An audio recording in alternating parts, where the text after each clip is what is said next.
Frozen shoulder അഥവാ periarthritis എന്ന് പറയും. നമ്മുടെ ഷോൾഡർ സന്ധിയുടെ ആവരണം, അതായത് ക്യാപ്സ്യൂൾ ടൈറ്റ് ആകുന്നത് മൂലം ഷോൾഡറിൻ്റെ മൂവ്മെൻറ്റ്സ്, ഷോൾഡറിൻ്റെ റേഞ്ച് ഓഫ് മൂവ്മെൻറ്റ് കുറഞ്ഞു പോകുന്നതിനെയാണ്, അല്ലെങ്കിൽ അങ്ങനെ റേഞ്ച് ഓഫ് മൂവ്മെൻറ്റ് ചെയ്യുമ്പോൾ പെയിൻ വരുന്നതിനെയാണ് നമ്മൾ ഫ്രോസൺ ഷോൾഡർ അല്ലെങ്കിൽ പെരിയാർത്രൈറ്റിസ് എന്ന് പറയുന്നത്. ഇത് ആക്ച്വലി പ്രത്യേകിച്ചൊരു അപകടമോ പ്രത്യേകിച്ചൊരു റീസണോ ഇല്ലാതെ തന്നെ വരാം. പ്രത്യേകിച്ചൊരു 40 കഴിഞ്ഞ ഒരു 60 വയസ്സ് വരെയുള്ള പ്രായത്തിനിടയിൽ ഇത് വരികയും അതുമൂലം പേഷ്യൻസിന് വളരെയധികം ബുദ്ധിമുട്ടുണ്ടാവുകയും ചെയ്യാം. കൈ അനക്കാൻ പറ്റാതെ വരിക, അനക്കുമ്പോൾ വേദന വരിക, ഫുൾ റേഞ്ച് ഓഫ് മോഷൻ സാധിക്കാതെ വരിക, അങ്ങനെയൊക്കെ സംഭവിക്കാം. പ്രത്യേകിച്ച് അവർക്ക് ഡ്രസ്സ് ചെയ്യുമ്പോഴുള്ള ബുദ്ധിമുട്ട്, അല്ലെങ്കിൽ ഡേ ടു ഡേ ലൈഫിലെ മറ്റ് ആക്ടിവിറ്റീസ് ചെയ്യുമ്പോഴുള്ള ബുദ്ധിമുട്ടൊക്കെ അവർക്ക് ഫീൽ ചെയ്യാം.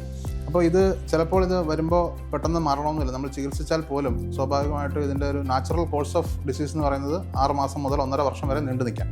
അങ്ങനെയുള്ളപ്പോൾ നമ്മൾ പ്രധാനമായിട്ടും ഫിസിയോതെറാപ്പിയിലൂടെയും വേദനയും മറ്റും കുറയ്ക്കാനുള്ള മരുന്നുകളിലൂടെയാണ് ഇതിൻ്റെ ചികിത്സ പോകുന്നത്.